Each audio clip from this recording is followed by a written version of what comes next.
me a god. You call me a god. You call me a god. You call me a god. Let's go. I'm about to go off like a weapon. Fuel to the top, got a filled up engine. In my thoughts, obsession. I will not stop, no, I'm never second guessing. I got a God complex. Haters love to hate, but I never feel pressed. Got a lot on my plate, but I never get stressed. I'll take all the pressure like I'm acing this test. 어제 김건희 달타령, 김건희와 윤석열 달타령에 대해서 어제 좀 제가 말씀을 좀 드렸잖아요. 근데 어제 기사 하나를 제가 못 찾아가지고 이렇게 충분히 어제 말씀 못 드린 게 있습니다. 근데 우리 시청자 여러분들께 제가 부탁을 드렸는데 오늘 뭐 여러분들이 제보를 보내주셨어요. 그 기사를 찾아내셔가지고. 그래서 이 윤석열 왜 이 조털래들이 문조털래가 왜 민정수석하고 법무부 장관만 이렇게 괴롭히고 물어뜯는지, 그쪽에 본인들이 무슨 한이 맺혀서 그런 것인지 그런 게 아닌 것 같다라고 제가 어제 말씀을 드렸는데, 그와 관련된 추가 얘기를 오늘 우리 시청자 여러분들이 찾아서 보내주신 기사를 근거로 해가지고 추가 내용을 좀 말씀을 좀 드릴게요. 자, 먼저 어제 이제 소개해드린 기사부터 잠깐 말씀을 좀 드리면, 어제 이제 이런 기사가 있었다라는 거예요. 지방선거 청와대 하명 또 있었나? 민정실 X파일 작성 의혹, 이재명 파일 작성 의혹, 이런 보도를 2019년 12월 6일에 일요신문에서 보도를 했어요. 이게 뭐냐 하면은 민정수석실이 김기현 전 시장 외에 또 다른 지방선거 후보자와 관련된 첩보 수집 활동을 했던 정황이 포착이 돼서 파장이 예상된다. 이 후보자는 이재명 경기도지사로 전해진다. 이런 보도를 했어. 네? 근데 이제 이 보도의 출처는 뭐냐면요. 서울중앙지검 고위 인사. 세간의 비판이 많다는 것을 뭐 윤 총장이 잘 알고 있고. 그러니까 이때가 뭐냐 하면은 청와대 압수수색 했을 때예요, 윤석열이. 이제 윤석열하고 문재인하고 완전히 등을 돌린 그 무렵에 이 기사가 나왔던 겁니다. 예. 그러면서 검찰의 칼날은 조국 전 장관이 민정수석으로 재직하고 있을 때 벌어진 여러 석연치 않은 일들의 배후를 밝혀내는데 초점이 맞춰져 있다. 조 전 장관을 비롯해서 백원우 전 민정수석, 이호철 전 민정수석, 양정철 민주연구원장, 김경수 경남지사, 윤건영 국정상황실장 등이 관여돼 있는 것이 아니냐라는 소문이 무성하다 이거예요. 그러니까 김기현을 청와대에서 정보 수집을 했는데 김기현만 정보 수집을 한 게 아니라 이게 검찰에서 이제 당시에 있었던 얘기예요. 김기현만 정보 수집을 한 게 아니라 이재명도 정보 수집을 했다. 그리고 여기에 관여된 사람들은 이게 민정수석실에서 정보 수집을 했기 때문에, 민정수석실에서 정보 수석을 했기 때문에 당시 민정수석이었던 조국은 당연히 관여가 됐을 것이고요. 그 다음에 백원우, 이호철, 양정철, 김경수, 윤건영 등 친문 세력들이 모여가지고, 친문 세력들이 모여서 울산시장 선거뿐만 아니라 경기지사 선거에도 관여를 하기 위해서 정보를 수집했다. 자, 그래서 한 사정당국 고위 인사, 익명의 이제 제보로 보도를 했는데, 사정당국 고위 인사니까 친윤 검사를 얘기하는 것 같아요. 그죠? 당시 윤석열이 이제 검찰총장이었고, 친윤 세력들이, 고위직을 다 점유를 한 상황이기 때문에, 사전당국 고위 인사라고 한다면, 친윤 검사를 얘기를 하는 겁니다. 자, 이 친윤 검사가 이렇게 얘기를 했다는 거예요. 민주당 경기지사 경선을 앞둔 3월경, 이재명 후보와 관련해 몇몇 민정수석실 직원이 첩보를 수집한 것으로 파악이 됐다. 자, 그러니까 김기현 수사를 하다가 청와대를 압수수색하고 이러는 과정에서 이재명 대통령을 사찰했다라는 것이 파악이 됐다라는 거예요. 당시 검찰에서. 당시 이 후보자를 둘러싸고 여러 소문이 나돌았는데 그런 부분들도 확인을 했다. 이 후보자의 측근 비리, 성남시장 재직 시의 여러 비위 내용들이었던 것으로 안다. 또 다른 사정당국 관계자, 개별 사정기관에서 올라온 첩보 이외에 청와대 쪽에서도 자체적으로 이재명 파일을 모았다고 한다. 이 지사 주변을 탐문하고 다녔다. 정식 보고서로 만들어졌는지는 모르겠다. 근데 이게 누군가에게 보고가 됐을 것이고요. 그죠? 보고가 되지 않는 정보 수집을 할 리는 없잖아요. 민정수석실 직원들이 궁금해가지고, 예? 궁금해서 첩보 활동을 하고 다니진 않았을 거 아니야. 누군가에게 보고서를 쓰기 위해서, 그죠? 만들었을 거다. 그래서 저는 정식 보고서가 있을 가능성이 있다는 거예요, 이거는. 자, 그럼 누구한테 보고가 됐을까요? 여러분, 이 보고서가 누구한테 보고가 됐을까? 이게 존재한다면. 아니, 누구를 위해서 첩보 수집을 했냐고. 일단은 민정수석실에서 수집을 했으니까 보고 대상자가 누굽니까? 민정수석이죠. 민정수석이 보고 대상자, 1차적인 보고 대상자가 되는 거지. 당시에 민정수석, 지방선거 때 민정수석은 누구냐? 조국이잖아, 조국. 그리고 민정수석은 누구에게 보고가 됐겠습니까, 이게? 그러니까 지금 민정수석실 관계자들이 지금 조국 혁신당에 다 모여 있어요, 그죠? 물론 뭐 최강욱 원장은 민주당에 있긴 하지만 사실상 뭐 마음은 조국 혁신당이라고 봐야 돼. 뭐 이강철, 조국 뭐 이런 사람들 다 민정수석실에 있었던 사람들이 조국 땅하고 연관이 돼 있어요. 그리고 얘네들이 자 보세요. 민정수석하고 법무부 장관 인사에 대해서만 집중 공격을 한다는 거야, 제가 볼 때는. 다른 건 시비 안 해요. 민정수석, 특히 민정수석의 목숨을 걸어요. 처음에 오광수 민정수석도 그렇게 반대를 했고, 왜냐면 자기들이 컨트롤이 안 되거든. 그 다음에 봉욱 민정수석도 자 지금 이제 취임해가지고 별 문제가 없는데 뜬금없이 검찰개혁 오적이다 그러면서 봉욱이 무슨 짓을 했는지 모르겠으나 봉욱을 집중 공격을 해. 왜 민정수석들만 이렇게 공격을 할까요? 만약에 보고서가 있다라면 민정수석에는 뭐가 남아있지 않을까, 수석실에는. 뭐 윤석열이 어떻게 했는지는 모르겠는데 뭐 그럴 가능성이 있지 않을까? 라는 우려가 아닌가. 저는 그런 의심이 든다는 거예요. 자, 정식 보고서로 만들어졌는지는 모르겠다. 하지만 민정수석실이 특정 후보에 대한 자료를 모으고 다녔다는 것 자체가 권한을 넘는 부적절한 것이 아니냐라는 지적이 있었고, 검찰도 지금 이런 부분에 대한 진위 여부를 파악하고 있는 것으로 들었다. 그러니까 단지 윤석열이 문재인을 치기 위해서 이걸 들여다보고 있었다라는 거예요. 그래서 청와대 압수수색을 한 거야. 당시에. 그러니까 2019년 12월 달이죠. 청와대 압수수색을 했던 이유는 뭐 김기현이 뭐 울산시장 선거에 이제 그 사건은 이제 뭐 기소가 돼서 무죄가 나오긴 했지만은 그걸 잡기 위한 것도 있었는데, 제가 볼 때는 이재명을 사찰한 의혹을 윤석열도 알고 있을 가능성이 높아요. 왜? 민정수석실에서만 첩보를 한 게 아닐 거예요. 정보 수집을 한 게 아니다. 검찰에서도 정보 수집을 해서 지방선거 전에, 그때는 검찰총장 되기 전이니까 윤석열이 진짜 문재인한테 충성을 다할 때 아니겠습니까? 그러면은 당시 서울지검장이었던 서울중앙지검장이었던 윤석열이 자 그런 정보 수집 활동을 했을 가능성이 높죠. 그러니까 윤석열이 알고 있는 거예요. 그러니까 청와대를 압수수색하러 들어갔는데 압수수색을 당시에 했을 때 증거를 확보를 했는지 안 했는지는 제가 잘 모르겠어. 그건 윤석열이 알겠죠. 자, 요 얘기가 나온 김에요. 자, 당시의 분위기가 어땠는지를 우리가 엿볼 수 있는 영상 자료가 하나 있어서 이 영상을 좀 보고 가시겠습니다. 이게 양정철이 이제 북콘서트를 한 거예요. 요런 내용들은 제가 블랙하우스에 이제 계속 연재를 하면서 여러분들이 이해하기 쉽게 싹 정리를 해드릴 테니까 오늘은 그냥 편안하게 들으세요. 나중에 블랙하우스 보시면서 이제 총정리해서 공부를 하시면 돼.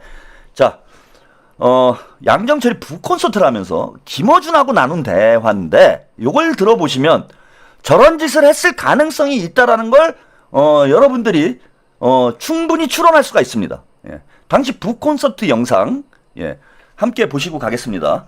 요 영상을 요 영상이 제가 시간대를 영상 준비가 잠깐 좀 잘 안 돼 있어서요. 요 영상을 조금만 준비를 하고 여기부터 보시면 될 것 같네요. 조금만 더. 네, 영상 준비를 제가 좀 잘못했습니다. 자, 여기부터 한번 보시면 될 것 같아요. 자, 일단 영상 보고 계속 이야기 이어가겠습니다. 조금 힘을 더 실어주면 이 정부가 성공할까 뭐 그런 기준으로 판단하시면 되지 않을까요? 네. 답이 안 됐죠? 이거 답을 드릴 수가 없어요. 예. 잘못하면 기사가 됩니다. 남자분 저기 앉으세요. 네. 이 앞에 분. 네. 네. 네, 안녕하세요. 선배님 반갑고요. 네, 선배님 오랫동안 문재인 대통령님과 함께 하셨는데 선배님 대통령님과 함께 하시면서 우리 대통령님은 항상 온화하고 너그럽고 자상한 분으로 저희가 알고 있는데 일을 하시면서 혼나신 적이 있는지, 혼내실 때 문재인 대통령은 어떤 이유로 화를 내고 혼낼 때 어떤지 그런 모습을 본 적이 없어서 궁금합니다. 이것도 좀 민감한 질문입니다. 왜냐하면은 저도 혼난 적은 없어요. 아 그래요? 예. 원래 모자란 걸 알기 때문에 감안하고 이거밖에 못하겠지 하고 생각하니까 혼을 안 내는 거죠. 제가 네. 뭐 일을 잘해서가 아니라 네. 문 대통령이 당신을 도와주는 참모들한테 웬만해서는 이렇게 뭐 막 화를 내거나 역정을 내거나 짜증 내는 스타일이 좀 보통 화를 안 내잖아요. 잘 아니신 스타일이에요. 네. 저는 하는 거 본 적 있긴 한데 우리 둘이서 먼저 얘기하고 먼저 얘기해. 네. 다만 논쟁은 되게 좀 치열하게 하는 편이었어요. 그러니까 가급적이면은 그 중요한 결정을 당신이 직접 내리고 아주 중요한 사안들한테 사안에 대해서는 참모들하고 이제 의논을 하는데 저희들하고 생각이 많이 다른 게 있거든요. 뭐 이를테면 그 대통령 되시기 전에 세월호 단식, 그 다음에 또 뭐 당 대표 출마 여부, 정치적으로 고비가 되는 여러 사안들이 있었는데 많이 부딪혀요. 그러면은 뭐 치열하게 논쟁은 하는데 최종 결심은 이제 당신이 하시죠. 근데 뭐 참모들한테 어떤 구체적인 일 갖고 이렇게 뭐 화를 내거나 그러신 스타일은 아니고, 뭐 저는 뭐 또 편하게 잘 해드리는 스타일이라 아마 화를 안 내신 게 아닌가. 아 선배가 잘해서. 아니 그건 아니고. 저기 문 대통령이 화내는 거 가장 화났을 때가 언제였어요? 화내는 거 본 적이 있었을 거 아니에요? 그렇죠. 뭐 우리한테 특정한 사람들한테 화를 내는 게 아니라 어떤 상황에 대해서 되게 좀 분노하고 아주 그 굉장히 막 개탄을 한 사안들은 뭐 많죠. 뭐 이를테면은 좀 큰 틀에 저기를 놓고 보면은 이 종북, 그 다음에 뭐 좌빨, 뭐 이런 말도 안 되는 그 저쪽 당의 그 철진한 이데올로기 싸움이 얼마나 참 퇴행적입니까? 이제 그런 상황들에 대해서 굉장히 개탄 많이 하셨고, 좀 구체적인 사안 가지고서는 비효율이나 그 좀 과도하게 이 우리 문 대통령을 참모들이 막 어떻게든 뭐 이렇게 설정적으로 이 만들려고 하는 거를 되게 막 좀 그 못마땅히 하시거든요. 그러니까 그 자연스럽게 국민들한테 있는 그대로 다가가야지 뭐 이렇게 만드느냐. 뭐 자주 이제 뭐 그러신 것들이 염색 좀 하셔라. 또 뭐 머리 옷 어떻게 좀 입으시면 좋겠다.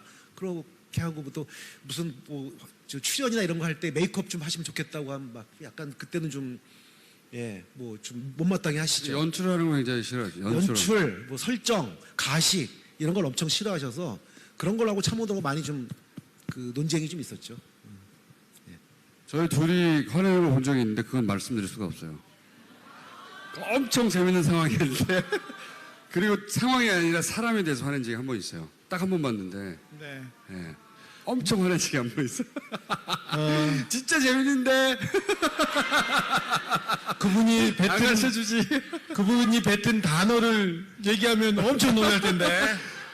깜짝 놀란 적이 있어요. 예. 여기까지. 특정인에 대해서 너무 화가 나갔어. 너무 화가 나가지고 한순간에 자, 그 얘기는 실조라는 저 현조라는 정치인 얘기이기 때문에 여기까지 제가 알아서 끊겠습니다. 고마.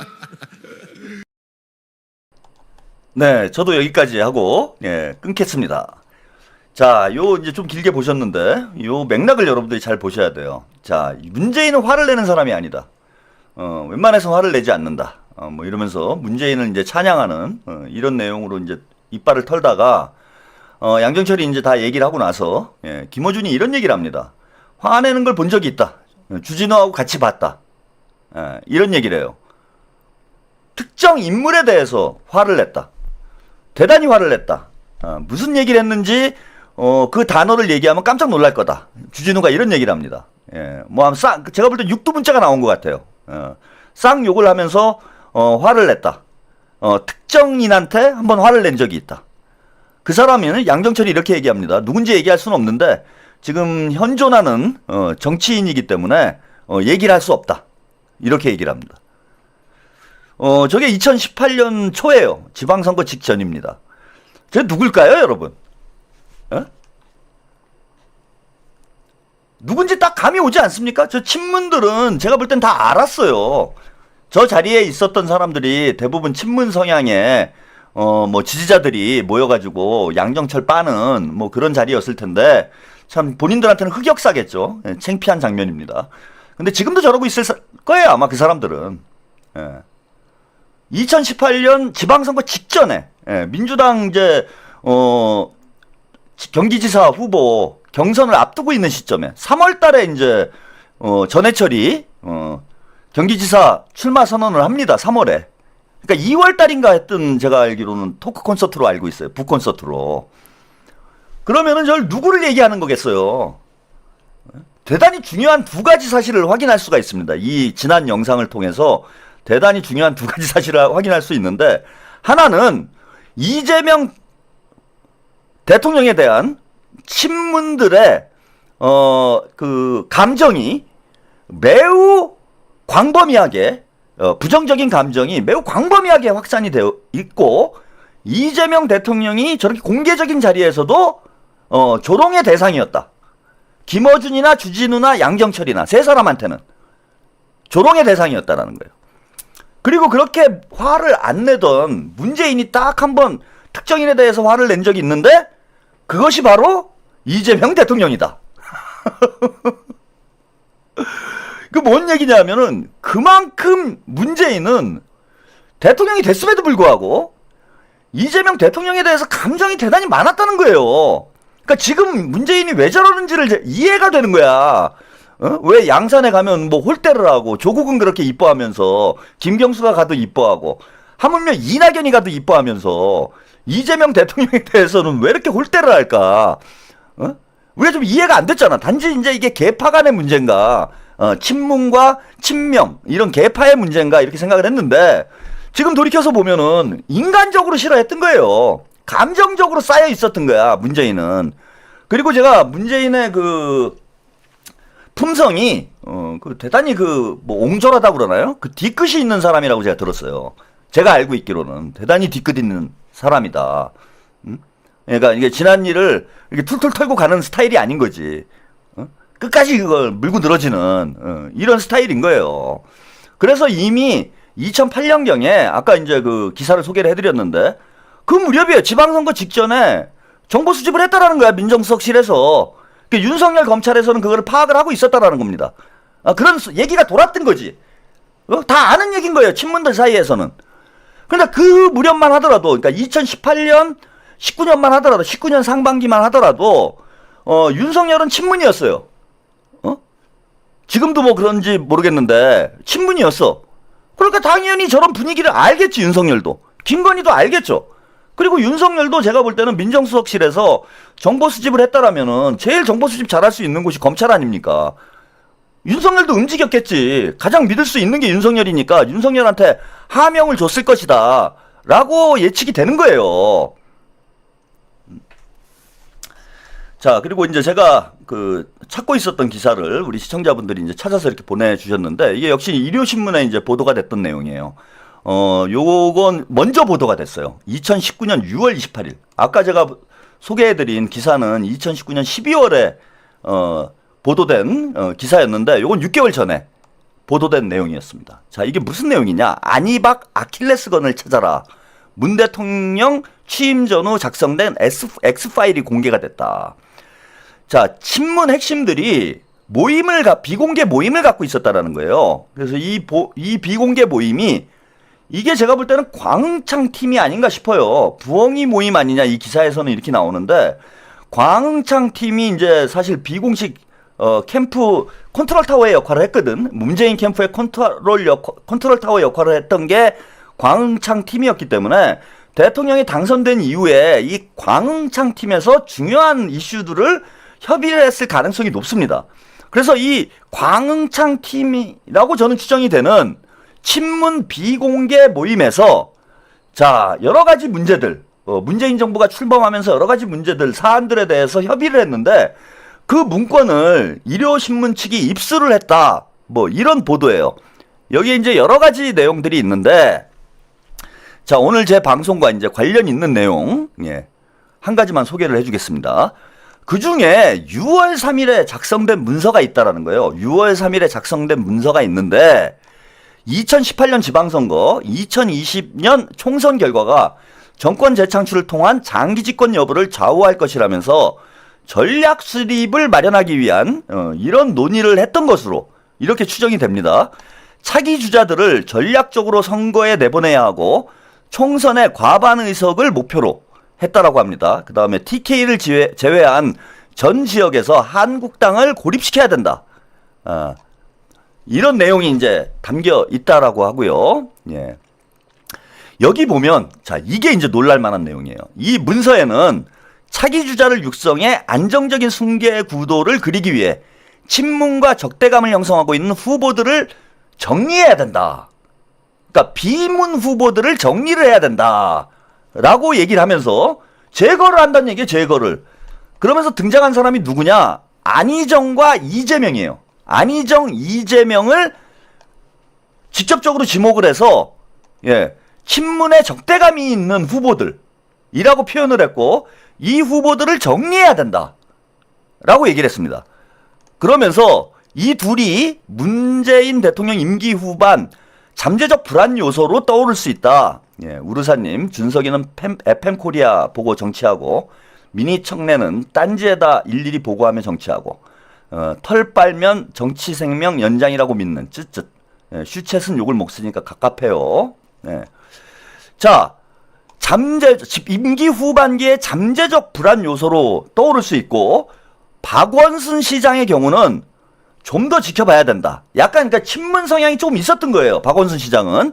그래서 그러나 경쟁력과 충성도에 의문점이 있다. 라고 하면서 빅3 안희정, 이재명, 박원순에 대한은 이런 문장으로 이 보고서가 마무리가 됐다는 얘기입니다. 그러면서 아킬레스건 찾기라는 문장이 포함이 돼 있다는 거예요.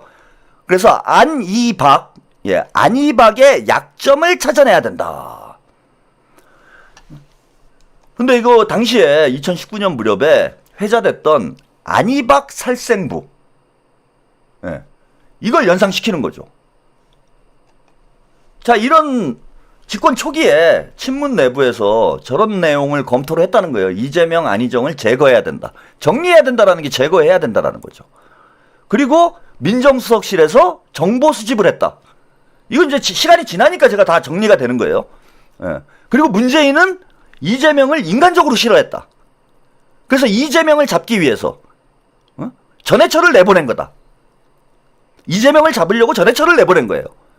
그리고 전해철을 돕기 위해서 뭐 여러 가지 이제 수집된 정보들을 가지고 예컨대 뭐 해경공 김씨 사건이랄지 김부선 사건이랄지 그다음에 뭐 조폭설 이런 게 그 당시에 다 쏟아져 나온 거예요. 대장동은 뒤에 나왔지만은 이낙연이 했지만은 그것도 이낙연이 대장동으로 이재명 대통령을 골치 아프게 만든 것도 저는 이전에 수집된 청와대 정보를 가지고 이낙연이 그런 짓을 한 게 아닌가. 그리고 실제로 안희박, 자, 이재명은 끝까지 살아남았지만 안희정과 박원순은 정리가 됐어요. 그죠? 그리고 세 사람 다 공통점이 있어요, 여러분. 공통점이 뭡니까? 안희정, 이재명, 박원순의 공통점. 이걸 이제 마치시면은 우리 이제 시청자 여러분들은 최한욱 TV 이제 정치학 박사로 제가 인정을 하겠습니다. 아, 나연님, 박사학위 나연님. 미투죠, 미투. 미투는요, 남녀 관계라는 건 대단히 사적 영역에 해당하는 부분이잖아요. 그래서 미투는 내부 폭로일 수밖에 없어요. 외부에서 이성 문제를 잡아내기가 어려워. 내부 폭로일 수밖에 없습니다. 내부 작업이라는 거예요. 내부 작업. 뭐 저는 뭐 오래전부터 안희정, 이재명, 박원순을 제거하기 위해서 친문그룹이 작전을 했다. 이런 뭐 주장을 해왔는데 이제 하나 둘씩 다 확인이 돼가고 있는 거죠, 여러분. 자, 그러니 민정수석실에서 물론 이제 저 보도가 사실이냐 이건 아직은 확인이 안 됐어요. 예, 일요신문이란 또 매체 자체가 여러 가지 이제 그 뭐 찌라시 수준의 이런 내용들로 이제 기사를 쓰는 매체이기 때문에 저 보도가 뭐 100% 사실인지 아닌지는 모르겠습니다. 그런데 만약에 민정수석실에서 진짜 이재명을 혹은 안희정, 박원순까지 사찰한 문건이 있다면 이재명 안희박의 아킬레스건을 수집해서 그걸 정리한 보고서가 민정수석실에 있다면 여러분 이게 만약에 공개가 된다면 이재명 대통령에 대한 이 사찰 문서가 공개가 된다면 문재인은 어떻게 될까요? 친문들은 어떻게 될까요, 여러분? 친문은 패족이에요, 패족.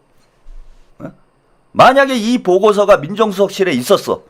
그 봉욱 수석이 민정수석실에 뭐 일하다가 어떻게 나왔어 이게? 어딘가 있겠지. 나왔어. 그리고 이게 언론에 흘렸어요. 최한욱 TV에 보냈어. 봉욱 수석이. 제가 믿을 만한 사람은 우리 최한욱밖에 없습니다. 다른 놈들 못 믿으니까 대형 스피커들은. 그리고 저한테 보냈어요. 그 제가 방송을 하겠습니까? 안 하겠습니까? 완전히 이건 뭐 로또 맞은 거지. 제가 방송을 했어. 그래갖고 야 이거 봐라 문건이 있다. 이재명을 문재인이 사찰을 했다. 거기에 조국이 관여를 했다. 야 이게 나와. 발칵 뒤집히는 거지 발칵. 진짜 패족이지 패족. 그러니까 이제 민정수석실 법무부 장관 이거 도둑이 재발절인 거 아니냐 이거예요 저는. 응? 제 추론은 도둑이 재발절인 거 아니냐 지금. 겁이 나는 거지 얘네들이. 이게 뭐가 나올까봐. 그 다음에 윤석열 김건희도 알고 있는 거예요. 압수수색까지 했으니까 걔네가 확보하고 있을 수도 있어. 마지막 보험으로 이제 야 문재인 압박하는 거지. 나 좀 빼줘. 그래서 달타령을 한 게 아니냐. 이런 말씀 드리고 가겠습니다.